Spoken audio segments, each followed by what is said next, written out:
So இன்னைக்கு தான் கோயம்புத்தூர் டே. So wishing you all a happy Coimbatore day. All the Coimbaturians make some noise for நம்ம கோயம்புத்தூர். கோவை உருவான நாள் விழா நவம்பர் 24 முதல் டிசம்பர் 1ஆம் தேதி வரை வெகு விமரிசையாக கொண்டாடப்படுகிறது. இதன் ஒரு பகுதியாக போதைக்கு எதிரான மாரத்தான் போட்டி நடைபெற்றது. போதைப் பொருட்களுக்கு எதிரான விழிப்புணர்வு ஏற்படுத்தும் விதமாக போட்டிகள் நடத்தப்பட்டன. கோவை மாநகர போலீஸ் கமிஷனர் பாலகிருஷ்ணன் மாரத்தானை துவக்கி வைத்தார். போட்டியில் 2500 பேர் பங்கேற்றனர். போட்டி துவங்கும் முன் பங்கேற்பாளர்கள் போதைப் பொருளுக்கு எதிரான உறுதிமொழி எடுத்துக்கொண்டனர். 2.5 கிலோமீட்டர், 5, 10, 15 கிலோமீட்டர் தூரம் என போட்டிகள் நடத்தப்பட்டது. வெற்றி பெற்றவர்களுக்கு பதக்கமும் சான்றிதழும் வழங்கப்பட்டது.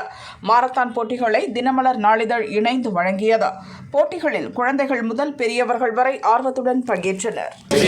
From drugs and have a healthy life. இன்று நாம் போதைப் பொருளை விட்டு விலகி ஆரோக்கியமான வாழ்வோம் என்று உறுதியளிக்கிறோம்.